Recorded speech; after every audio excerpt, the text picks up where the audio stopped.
Good evening and welcome to this week's episode of Atlantic Tales, when we'll visit the home of the Northern Hemisphere's biggest stalactite at Doolin Cave in North Clare.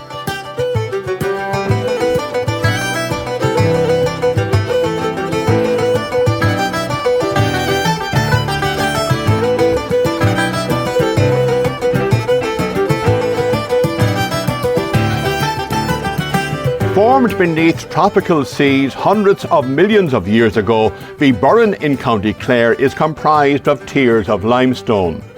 Visible above the ground are the world-famous limestone pavements, and beneath the surface it's equally as spectacular. The Browne is known for its cave systems, while Clare has the highest concentration of caves of any county in Ireland. The longest cave in the country is also in North Clare. In one such cave, over hundreds of thousands of years, single droplets of water formed a stalactite. The structure at Doolin Cave is the biggest in the Northern Hemisphere and the third largest in the world. To this day, the Great Stalactite, as it's known, is still growing. Powell an Onoin was opened to the public by the Browne family back in 2006. Before we meet John and Helen Browne, Sandra Shannon will take us on the first part of our guided tour of Doolin Cave. Sandra began by telling us about the amazing North Clare landscape that is the Browne. Alright guys, so you're very welcome to Doolin. So my name is Sandra, I'll be the guide down here. And before we actually head down underground, I just explain a little bit here to you first of all about where we are, why there is caves here in the first place, and how this one was discovered, okay? So as you probably know by now, you're in the Browne, and the Browne is an area of about 300 square kilometres. It's this landscape of just broken down and exposed. And the Browne, it's an area of this exposed limestone rock. You see a good example of that rock there up on the hill. It's not the best day now for the nature trail, but you can see it up there on the hill. You can't miss it when you're travelling the Browne anyway. That is all Carboniferous limestone. So what that means is it's rock that would have formed over 350 million years ago. Now back when that rock formed, this part of Ireland was in a completely different place. We were actually south of the equator. We were down by where Brazil is today, and the climate was more like what you'd get in the Bahamas compared to what you see up there now. So we kind of got the wrong end of the deal there, I'm afraid. But basically what happened is the continents began to spread out. So Ireland and Europe eventually drifted up to where we are now. Along the way, the seabeds of the warm tropical seas where Ireland once was, they were pushed above sea level, they turned to rock, and that rock has since been exposed and broken down. And that is just thanks to millions of years of plate movement underground. You've wind, you've ice, you've rain. So all of this erosion has led to cracks and holes in the limestone, and that's allowing water to pass down through. So here in the Browne, because of that, rivers, streams, rainfall, a lot of that goes underground, and that is how our cave systems form. And the cave we're about to go down into, this is one of 200 caves that they found in the Browne so far. Like, they reckon there's way more, they just haven't found them all yet. Not for a lack of trying. We'll catch up with Sandra and continue our tour of Doolin Cave in a while. Growing up, local man John Browne would have been aware of the existence of the cave at Powell an Onoin and the natural wonder contained within. As a young man, he and his friends often ventured through the extremely narrow access shaft, where there were only two locations where you could turn around if you wanted to go back. North Clare has long been a popular destination for cavers and potholers, possibly for up to 100 years. Mr. Westrop, he was a doctor, I think, in Listonvarna, but he's photographed at the mouth of a cave way back in the early 1900s, I think. So, you know, but yeah, there were people, I suppose, did explore a few of the caves. They knew about them, you know, and the people went in and out into them. But there was no great... There's traces of candle grease found in some of the caves because people did venture in there with candles. But it didn't really happen till the 50s. What happened was the British caving clubs were well established in 1950, and the word started to trickle back to Britain that North Clare has a lot going for it. There's a load of caves there that have to be explored. So groups started to come, and I remember them as a kid. We'll say in the 60s, those groups of British cavers coming over. And there was a famous man, Mr. Tratman, used to come to Listonvarna every summer. And one of the things he used to do was he used to meet the farmers after Mass outside the church. They'd all be chatting at the church of Listonvarna. And he'd have a big map of the area with him. And he'd say, "Where are you from?" "Oh, I'm from up Ballinalacken. Oh, sure, he knew. Well, that's country for caves, you know. Have you any caves in your land, or do you know any? Oh, I gotta do indeed. So he'd make arrangements to meet these people, and he found a lot of caves through that, and a lot of the caving clubs did that. There's now about 60 miles of caving, I think, chartered cave in the Burn, and they're still finding more. There's still groups of cavers digging away there and exploring different places, you know. And that's because of the nature of the landscape. The nature of the landscape, the limestone that creates the cave. The way it works is the water seeps down through the limestone, and the water has a little bit of acid in it. So slowly but surely it will begin to erode a passageway, and you'll see like the great chamber itself, where the big stalactite is, like, it's amazing. And it was nothing but water involved in carving that out over millions of years. And it was years later that we realised that Clare has one of the highest concentration of caves in the whole country. In the whole country, yeah. So, but it was the British cavers had it well established at that stage. And then Irish caving clubs, even a small little one here in Doolin. We had a little group of our own. We'd go with the British cavers. And they became great friends. They came back every year when we were growing up. And I remember that field where the cave is here. People cutting hay and not saving hay, you know. And I remember passing by on my bicycle when I was a small lad and seeing these guys come out, car parked down there at the bridge, and they coming out and they all dirty and wet and lights on their heads, and I'm wondering what the hell are they up to. And then we got to know what they were up to, because we, as kids, we were curious. We went and asked them, what are you doing down there? So we were meant to go down, but they didn't allow us down till we were a certain age. So they found a cave, or the cave, one of significance here, yeah. But they found a cave accidentally. How did that come about? There was a group from Craven Hill Potholing Club in Yorkshire here in 1952, the summer of 1952. And there was about 15 of them in all. And their ages were from, there was two guys in their 70s, down to two 18-year-olds. And they were staying in Lisdoonvarna in the Irish Arms Hotel, which was owned by the Conlons at that time, in Lisdoonvarna. And the two lads, of course, had no money. It was 1950s, of course. So they were up on a field very close to the hotel there, in a tent. But they were allowed, they had their meals with the older guys in the hotel. So they had been here for about 3 weeks, and beautiful, it was Whitsunday, beautiful fine day. They all decided, right, we're going off to the seaside. We need a good wash. We need a good relax for the day, beautiful sunny day. But the two young lads said, no, I think we'll go back out there to that place near Ballinalacken Castle and have a look around there. We were there the other day and we didn't really survey the place properly, but they had a hunch about it anyway. So Brian Varley and Mike Dickinson took off, walked it out from Lisdoonvarna. They had a couple of lights, a length of rope and a small little digging shovel, which was the kind of standard things you brought with you. Now their lights at the time were carbides, you know, the old ones that the miners used with a little flame in the front of them. And off they went anyway. So they were up there on the hill up past here, and they met a small little stream. This is news, this is good now. Streams around here, they're usually going down a hole in the ground somewhere into a cave. Big cave or a small cave, but that's most of the water filters through cave systems around here. So the boys followed the stream down, and there under the cliff, the stream disappeared, in under the cliff. Now, they started digging around it. There was only just a small little space, but they got to take out a couple of rocks out of the mouth of the cave, and they got to squeeze themselves down into it. Now remember, they hadn't told the rest of the group where they were going that day. So here the two boys were inside in the new cave. Nobody had ever been in it before. There was no trace of anybody ever gone through it. And they began to squeeze their way through it, and after a while it started to get bigger, and there was a nice comfortable crawl. There they said, we'll keep going, we have plenty fuel in the lamps, and we'll see what'll happen. Usually these caves come to an end or get too narrow and you can't go through them. But this one kept going anyway, and about an hour later, an hour and a half, they found themselves over there under the hill, big chamber, and wow, they saw something that really surprised them and delighted them. And they said on the day that they looked and pointed, and they were afraid to speak, because they were afraid that their voices might actually cause it to fall down. But there was no fear of it.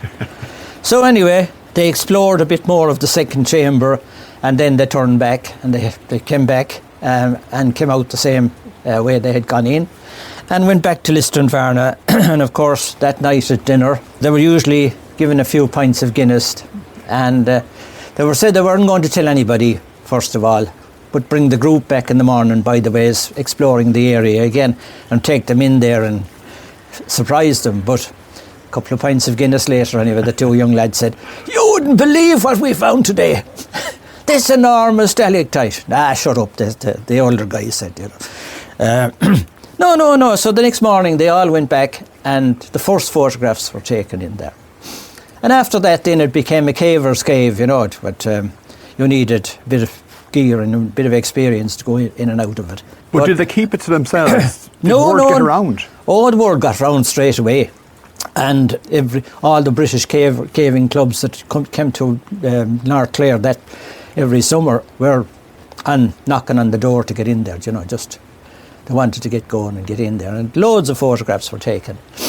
And then a very famous diver, Martin Farr, about in the 60s, I think, maybe late 60s, at the end of where as far as you can go in the cave, because you meet a sump, which is actually a cave that's full to the roof with water. He dived on from there, and he got to the end of the sump, and he discovered a big boulder choke, as they call them, a load of rocks had collapsed. So nobody's ever been past that. But the cave goes on, and the cave actually ends up down here at Poulsalloch near Ballyreen. That's where it flows into the sea. And that was discovered in about 1980. They put in dye tracing in the water, and they traced it to this point. And they traced a lot of the caves in the 1980s, the ones with water in them, back out to the sea here around Doolin and around Ballyreen and up to Fenor there. So growing up, as a young man, you would have been aware of this. Did you and your friends ever venture down? We did eventually. And I remember the first time we went to go down, a few of us, local lads, and all the lights went out. But we weren't too far in, so we had to crawl back out again. It kind of put me off for a while, but we got going again. And I remember the first day I went in there, I was amazed at it. And I could even see the potential in it that time, that, my God, if it could be developed, what a lovely, beautiful thing to show people, you know. So back then you thought of it. I did. It went out of your head for a while? Well, I was still caving. This was the 80s and into the 90s, you know. Not now and again, like, you know. But still in the back of your mind? Oh, I think so, yeah. On and on. Yeah. The chamber, the stalactite. Yeah. At what point then did... About 1990. That's when you got involved? Yeah. And we did a survey. I had good friends in the caving world, and one of them decided we'll do a survey, just see what because the passages had been measured and all that, and what was the potential. And we knew it was going to be an expensive job if anybody took it on, but it turned into a bit of a saga which we won't bother going into. But it took years to get it open, but we got it open eventually. But you knew that it was something that the public, the wider public, should see. Oh yeah. And from a health and safety perspective, you wanted to ensure they could do it safely, because the original crawl space is very small. It is, yeah. So a lot of rock had to be taken out of the passageways, and we weren't allowed. We could have microblasted, which is a way they do split rock with tiny little charges of explosives. But everybody was bit frightened of that, what fear it might cause vibration damage to the stalactite or anything. But no, we ended up doing it the old-fashioned way. They had a big high-speed air drill. They drilled holes in the rock they wanted to take out, and then they had a thing called a buster, which looked like the drill bit, but it actually expanded in the center and it snapped the rock, so there was absolutely no vibration. So a very slow method of doing things, but we got there. And it took 2 years to complete the project, and a lot of money. So we have to go down a shaft here of 125 steps, 80 feet underground we go down. These are metal now and they're a bit slippery, so be very careful coming down with me. All right, going through the cave then, you will need a helmet because the roof gets low and rock juts out. As we're going through, I will stop with you. I'll explain a little bit more of the story. I'll be able to show you what they actually crawled through 70 odd years ago as well, without doing it yourselves. All right, now you can take photos, you can use flash, it's no problem. If at any stage of the tour, if you feel uncomfortable, all you do is turn and you come straight back out here again. Temperature wise, it's actually warmer down there. It's 11 Celsius, so about 52 Fahrenheit. It's nice and cozy down there. All right, so you can follow me down. Just be very careful, okay? Now, it's nice and loud down here today, guys. Okay, so you can follow me down. Just be careful on these steps, all right? Coming up, we'll continue our tour of Doolin Cave and make our way to the main chamber to see the big attraction.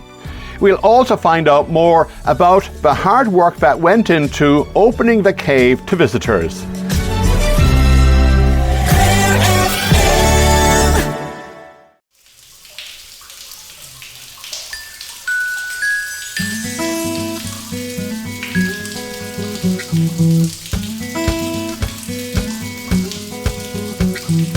Welcome back to Atlantic Tales. Today we're in North Clare, visiting Doolin Cave, home to the largest stalactite in the Northern Hemisphere.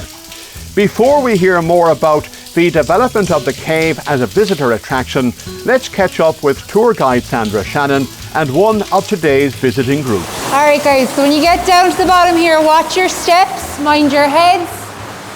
And when you come down here, then you can grab a helmet, okay? So our helmets are all roughly the same size, but you just might have to tighten or loosen one to suit your own head shapes. Now, we may have to think twice about going down here today, guys. I'm afraid the cave might be flooded. Bear with me 1 second, all right? Okay. No, we're okay for a moment. We're okay for a moment. Right, what I'll do is I'll take you down as much as I can. The water's starting to come over the footpath there. So I'll see how we go, all right? But I'll explain a little bit about this section first of all while you're getting cave ready, okay? So where we are right now, we're obviously still in the man-made part of the cave. And the reason they had to do all of this work in the first place, with a lot of caves in Ireland, show caves, when they're opening them up to the public, they might do a bit of blasting with controlled explosives. Here they weren't allowed to do that because they were afraid that the vibration would actually damage our stalactite inside. So instead what they decided to do here was literally dig a hole in the ground until they found the original passageway and start drilling and tunnelling in from there. So they dug that hole 80 foot deep, and as they dug, they'd reinforce with all the concrete that you see around your heads here, the concrete rings, and they'd bolt them in place from the top down one by one. To open up a passageway then going into the main chamber, they had to break up the rock very gently. So what they used in there was air compression. They drill holes into the rock, stick in the compressor, and the rock would actually fracture and split open. And they took out the rocks then in wheelbarrows and they were lifted back up to the surface again. It all took about 2 years between 2004 and 2006. That's when this was finally opened up to the public. Now, for Browne and Mike, it's a different story. So Browne and Mike would have been crawling in along beside us here. By now, they were actually halfway through the cave already. And the further they went into that passageway, the narrower it actually got. So by now, Browne and Mike would have been flat down on their bellies on the ground, literally pulling and dragging themselves along. And even when they were talking about what it was like afterwards, they said it was just a knee-breaking, slow crawl the entire way through. You'll be able to see a little bit of that for yourselves when you follow me out the door here, all right? When we go out the door, I want you to look low to your left, underneath the metal pipe. You're going to see a hole there in the ground.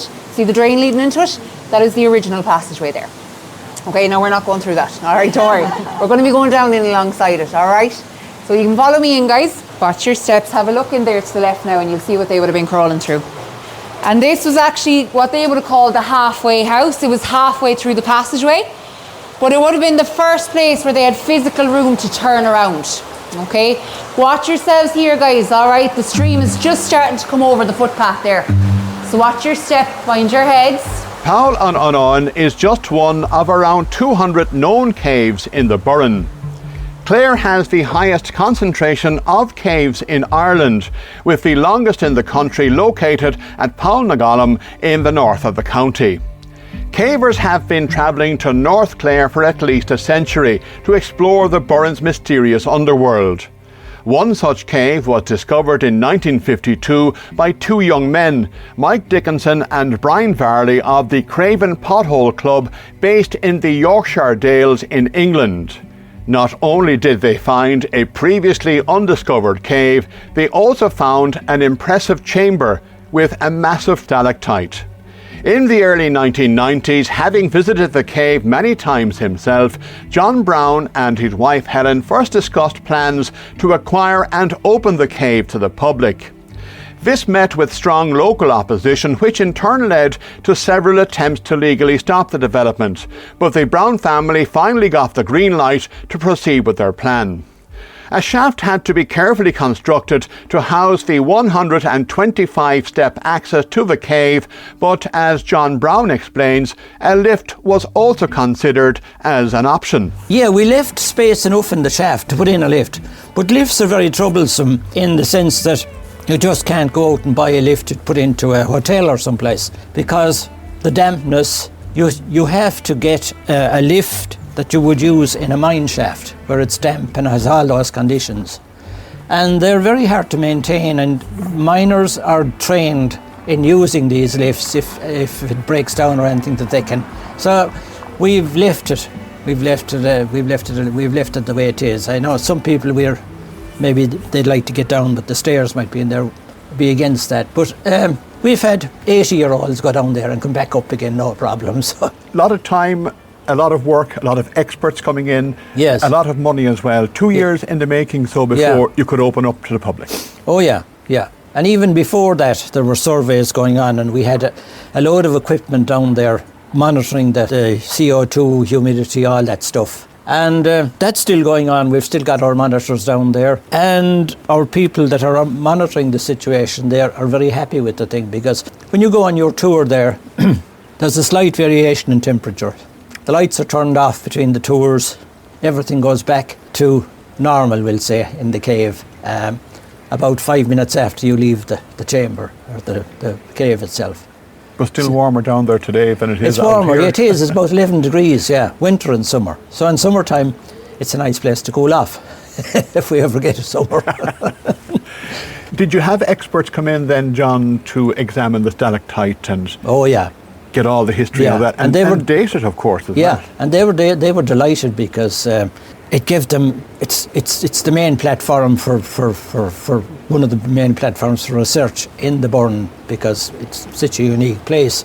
Huddersfield University got involved, UCD, different groups, and there's still stuff going on down there. That part of the stuff down there is belonging to these universities, and they keep an eye on it, and the rainfall of the area and the rainfall going through the cave, all that sort of stuff. As a young fella, as a young man, you didn't understand or appreciate how old it was. When you found out how old it was. Well, I think everybody asks the question, how old is it? And people said it was 1 million years old, and people said it was 500,000 years old. But as the research went on, and even up to last summer, we've been taking samples down there and they've been doing different calculations and reading. So they are back up at nearly 500, nearly 500,000 years. So it's been happening down there for that length of time. The chamber itself is probably maybe 3 million years old. They're still working on that. There's a load of exploration to go on there. We actually take some clay out. My daughter's a potter, so we take some clay out from one of the caves that we're exploring, and we've gone in. The caving groups have been digging there for years and years, and we're following a cave in, and there's a big possibility it's going to meet up with a big load of chambers at the back. So there's a load of stuff to be discovered at Doolin Cave yet. So the plan in the future could be to further extend. Well, from a tourist perspective. I'm finished with that now. It's time. I got a bit of sense. In the future, if the family want to, whoever's going to be running the cave, there's a big potential to go exploring it. Now, if somebody said to me, "Okay, I'll do all the work," exploring it, I'd say grand. How many times have you been up and down those stairs? A lot of times. Yeah. It keeps you see how fit I am. Yeah. When you look back, John, at all the hard work that you and Helen and the family have put into this, obviously, clearly it's worth it, because... Oh yeah, it's paying its way now. We have up in 50,000 visitors a year, which is great. We're not making a fortune, but we're doing all right. But you're showing something that may very well have never been discovered back in the 50s. Pure chance. And I mean, what's to say There's another cave across the road here in that land over there. Maybe there's another big stalactite in there, or God knows what's in it. You know, you never know what. Like you drive around North Clare and never realise that up there in that field there's 15 miles of a cave in part of the Burren there. You know, tell that to somebody like all the people that travel the Burren every day don't realise what's underground as well. You know. When you decided, you and the family, and when it became known that the Brownes were going to develop this cave and show the stalactite to the world, yes, did people think you were mad? Some of them did, yeah. A few people still think we're mad, I'd say. Half mad. But it's something you felt you had to do? Yeah, well, we were lucky, like, you know, we got backing from the banks, you know, and they did support us. And, I mean, COVID nearly finished us, but for the way, fair play to the way the country got organised with finance and helping people, I think when we survived that, we'd survive anything, you know. It would have been a shame, first of all, that it was never found. Yes. But having been found, that something like a pandemic would shut it down. Was that a genuine concern at the time? Oh, yeah. I mean, we didn't know what was going to happen. Everybody was the same. All the businesses around Doolin closed down. I remember driving through Doolin on Easter, and it was a ghost town. Nobody around, you know. And we were saying, how long is this going to go on? You know, we can't keep going. Things would have to close, you know. It was better. It was worse than the recession, because we just opened as the recession started. So we had lean years there too. But you know, fair play to the banks. They stood by us and said, this product is going to go. We lay off you for a while. It's another great addition to the tourism product in Clare, which is very impressive. Yes, yeah. And you know, especially the Doolin area. And I mean, so many people make their living from tourism in the Doolin area, and it's a good product. Every bit of it that you find in Doolin. And then you have the boats to the Aran Islands, which is huge. And, you know, we're lucky. We're on the Wild Atlantic Way as well, just passing the door here. So that's a big bonus as well. It was a very wet day in North Clare when we visited, and the Burren's cave systems are naturally prone to flooding. We continued our tour of Doolin Cave under the watchful eye of our guide, Sandra Shannon. So I'm going to stop here with you now just for a moment, all right?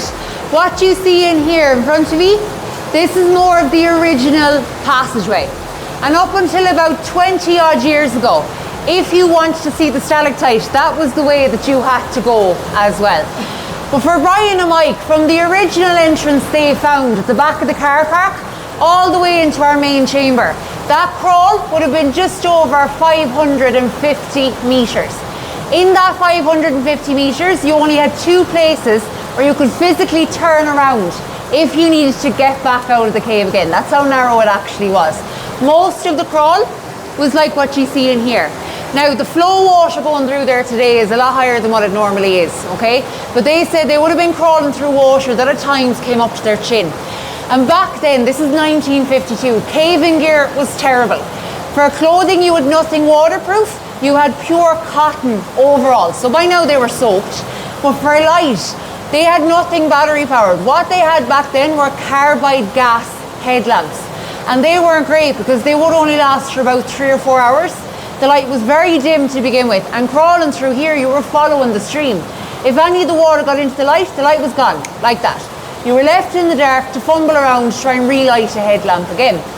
So when Brian and Mike started crawling in, they noticed very quickly how narrow the cave was. And they were like, right, if we keep going, but we get lost or stuck or break something and the lights go out, we're going to be in big trouble.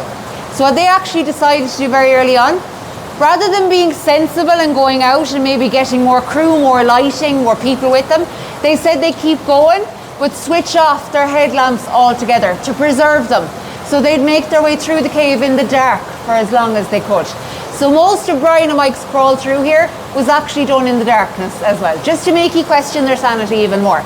So it was done in the dark, they said, by literally feeling their way along the passageway. They followed the water and they trailed a rope in beside them. And cavers will still do that today. You tie a rope onto something outside the cave entrance, like a big rock, a big tree trunk, trail it in beside you, and that way it's kind of added security for you to follow back on the way back out, okay? Now, what we do today, we bring you into the main chamber.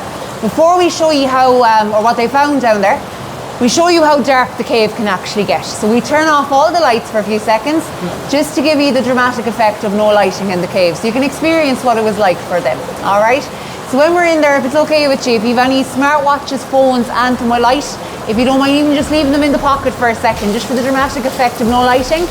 When I have the lights on, you can use your cameras and everything after that, so no problem whatsoever. Now, I'm going to keep an eye on the water because this is higher than normal, all right? This is actually near flooding level. So we'll just take our time, watch your steps now coming through. Coming up, we'll continue our tour of Doolin Cave as we draw closer to the massive chamber and its spectacular stalactite. We'll also meet Helen Browne, who recalls the trials and tribulations of trying to open Doolin Cave as a visitor attraction.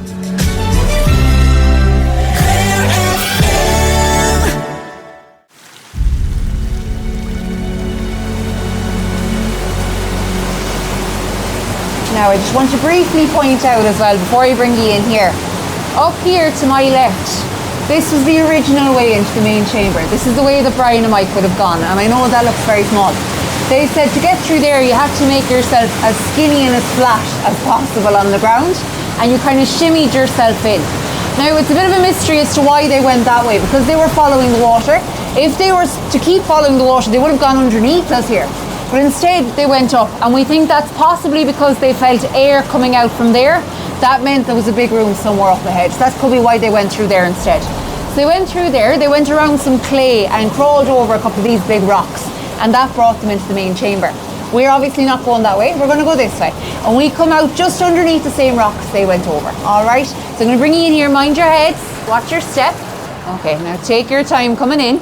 Now it's going to be very dark for a moment, so just bear with me, all right? Mind your heads. Welcome back to Atlantic Tales. Today we're in North Clare visiting Doolin Cave, which is home to a stalactite, which is the largest in the Northern Hemisphere and the third biggest in the world. It was discovered in 1952 by two young British cavers, Mike Dickinson and Brian Varley. For 40 years after its chance discovery, the cave was popular with visiting potholers who would regularly undertake the arduous crawl to view the great stalactite. The cave and surrounding land were purchased by John and Helen Browne in the 1990s. Despite some local opposition, the Brownes proceeded with great determination to develop the cave into one of North Clare's premier attractions and share its wonders with a wider audience. Before all of this, however, John and Helen Browne had been running another business locally. When I moved to Doolin, we got married, John, my husband and I, in the middle 1970s. And we ran a restaurant. We set up a restaurant in Doolin. It was one of the first restaurants in Doolin, Brooke-Nahalia. And we ran that for a long number of years. And we were really enjoying it. It was good fun, but it was very, very hard work. And so we were kind of considering, retirement plan. Yeah, what will we do? So we thought about it for a long time. And John was always fascinated by the Paul and Einon, this cave that was down the road from where he lived. It was actually discovered on the year that he was born. He was only about a month old when the lads discovered it. So he'd always been fascinated by it and had heard about it.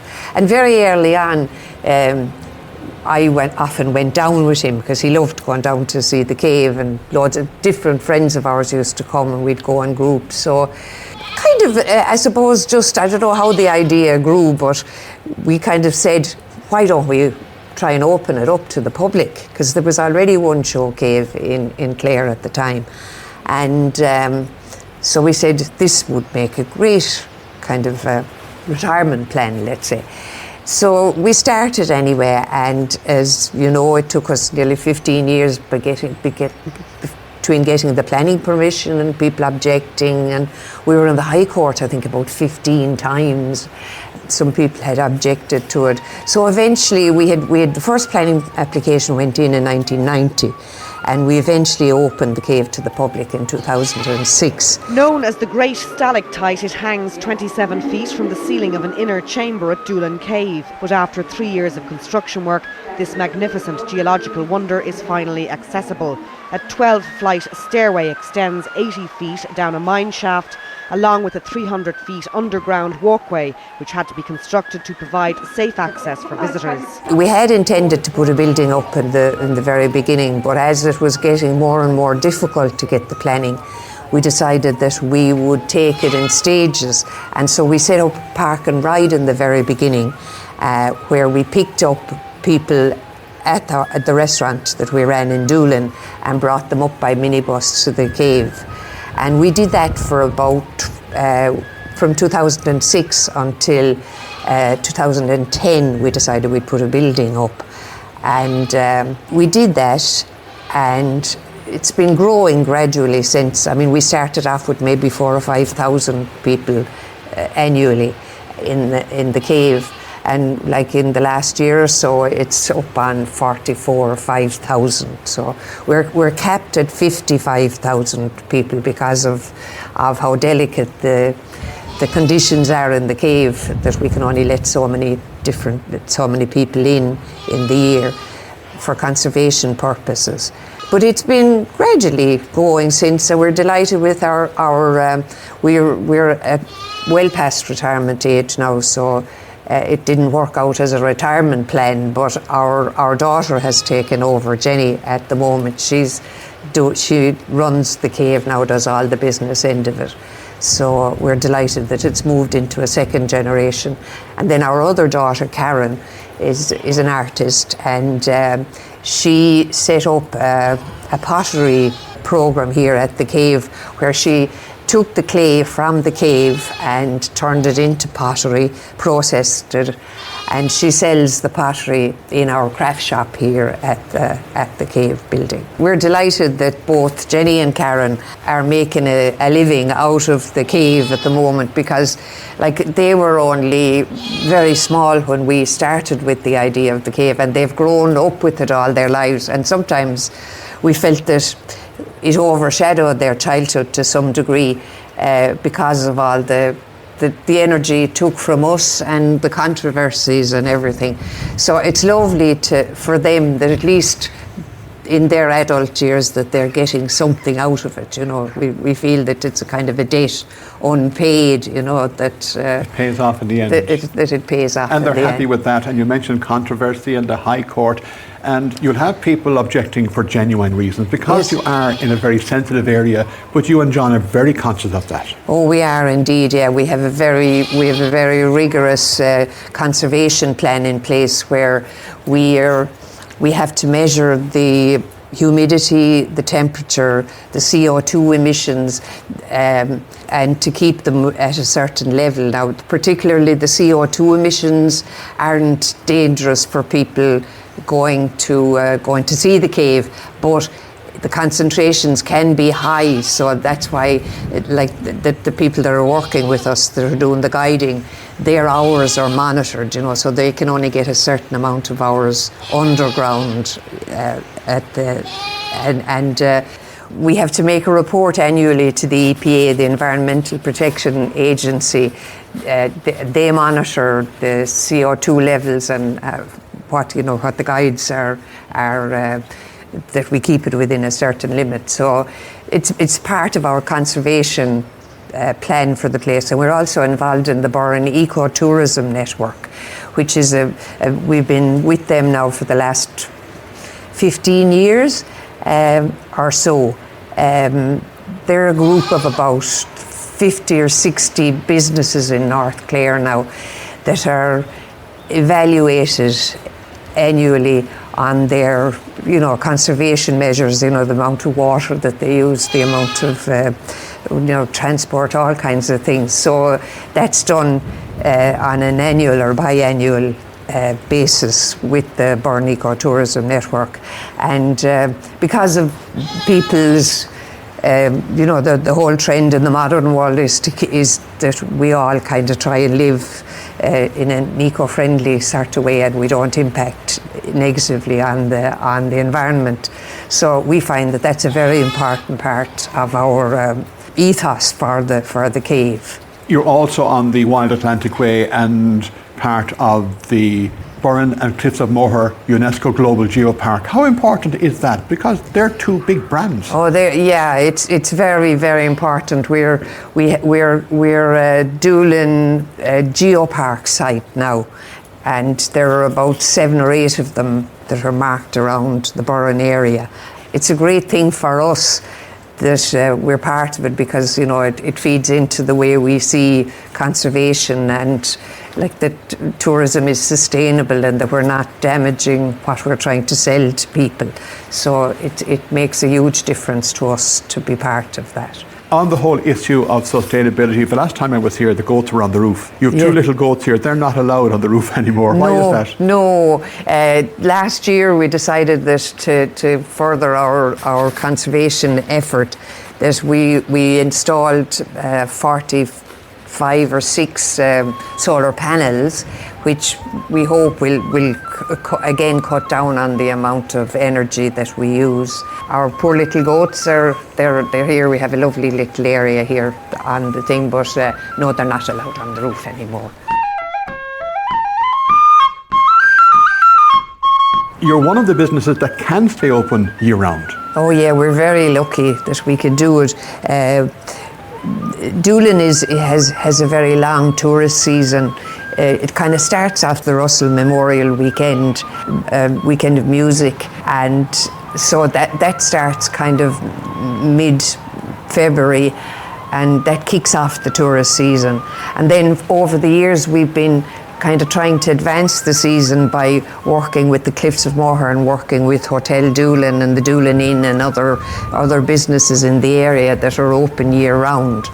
So now we have found in the last few years that we're able to open right through the year. We close for a few days around Christmas, and other than that, we're open 365 days. And it's really good for us because we can build up our staff that come back to us year after year. It was always a problem. We found one of the biggest problems when we were in the restaurant in Doolin was you had to let people go at the end of September, October, and then you were looking for people again in the spring. So that's one of the big advantages for us of having a year-round business, is that we can keep our core staff for the whole year round. Makes a big. There would have been a time where you might have had a small business in whatever area and they did their own thing. But in the Burren, it's one great collective. You all work together. You might have somebody in Caherconnell or the Cliffs of Moher who will send someone down to you, and vice versa. Is that important? Oh, that's hugely important. It's one of the mainstays of the Burren Ecotourism Network that we recommend the other businesses that are in the group, and it's the same with the local Doolin tourism group. We work hand in hand with them all the time. They promote us and then we promote them, so we're constantly aware. Nobody comes to Ireland to see Doolin Cave. They come to see Doolin or they come to see the Burren, and so the more we all work together, the more people come to see the area, and that really hits our kind of ethos of the whole sustainability situation. 2 gorgeous plaques outside the entrance. What's the connection with Nuala of Whalon? Nuala was a great friend of ours for about 40 years, and she was one of our biggest supporters in our efforts to open the cave, and she held our hand through an awful lot of our High Court appearances, and was always a very, very special friend to us. And tragically, she died only 2 years after we opened the cave. And then the following year, she died in 2008. And then the following year, my brother Michael, who was parish priest, Michael McNamara, in Dura Bearfield, he died very suddenly from an aneurysm. And when we opened the building, we decided that we would dedicate it to 2 of our biggest supporters right through the whole effort that we put in together. So we put plaques for them here on the entrance. In the early 1950s, young British cavers Mike Dickinson and Brian Varley not only discovered a new cave in the Burren, they found something inside that left them speechless. a great stalactite, the largest in the Northern Hemisphere, third biggest in the world, hangs 27 feet from the chamber ceiling at Doolin Cave and is breathtaking. After lying hidden and undiscovered until 1952, Doolin Cave was finally opened to the public in 2006. Tour guides switch off the lights for a short time as they build up to the big reveal for visitors. Our guide today has been Sandra Shannon. Okay, now what I will ask, guys, if you have any lights or anything, if you can, even just hide the bit of light for a second. I'm going to turn off all the lights, so if you can turn off your phone camera there, that's perfect. And you can face this way, all right? That's where you experience the best darkness. So what I'm going to do is I'm going to switch off that passageway light behind you in 3, 2, 1.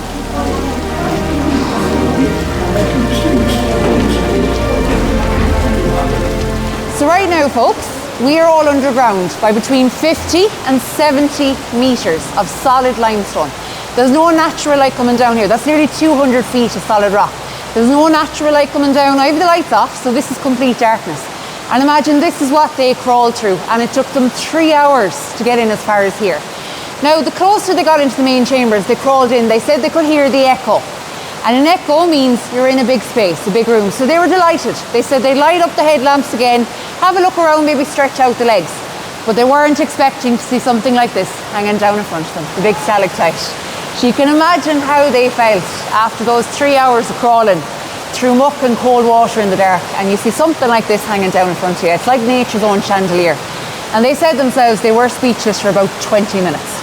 In the last 73 years, more caves and more formations around the world have been found. So the statistics with these, they're always changing. But as this is hanging in front of you today, it is currently the largest free-hanging stalactite in Europe and the third largest in the world. Free-hanging means it's single standing. It's not joined to any of the other stalactites growing around it, okay? In the world, it is beaten by the largest, which is actually out in Brazil, and the second largest is in Beirut in the Lebanon. Now, even though this is the third in terms of length, geologists have actually estimated that this one is possibly the heaviest of the three, because basically it's chunkier, it's thicker. And when it's thicker and chunkier, it'll be denser with minerals, so it'll weigh heavier. This is about 7.3 metres long, so about 23 feet. In terms of weight, they've estimated this to weigh about 10 tonnes. So imagine the weight of 10 small cars. That's what you've hanging down here. Now, having told you the weight, you don't need to worry about it falling down. The bigger these actually get, the more they're able to support themselves and the more they're able to hold on. So the stronger they are, the bigger they are as well. And they reckon with this, it would take an earthquake to bring it down by now. We don't have earthquakes here in Ireland, so we're okay for another couple of million years anyway, at least. Now, how this has been growing, literally just drops of water dripping down from the same place for thousands of years. As water travels through limestone, it dissolves the calcium in the limestone rock, and it forms what is called calcium carbonate, or calcite for short. When that reaches air, there's a chemical reaction, it'll crystallise and harden. So with every drop of water that's been dripping down there for thousands of years, it's just been leaving behind bits of calcite. And that builds up, just like the build up of plaque on your teeth. It's very similar, or lime scale, very similar to this. This just takes longer. And by now they reckon this has been building up and growing for 500,000 years, 500,000 years. And it is still growing today. And how we know that? We look at the bottom, you can still see the drops of water dripping down. Now you'll have about 100 drops of water that fall off that stalactite every minute. Even still, it's not growing fast. This is only growing at an average rate of about 1 centimetre every 100 years. So even since Browne and I came in here, this has only grown by about 7 millimetres, about the length of one of your fingernails, and that is all. So it hasn't changed much. But it is still growing, and that's only on one side. You look at the left, you still see the water come down. You look at the right, no water. The right-hand side of the stalactite is what we call the dormant side. It has stopped growing for a couple of thousand years, and that could be something as simple as there might be a drier climate. Hard to believe looking outside today, but it could be that. It could be blocked up, or even there could be a change in the wind direction above us outside, and the water's only coming down on one side now. In future, if the water comes down the right, it will start growing again and pick up where it left off.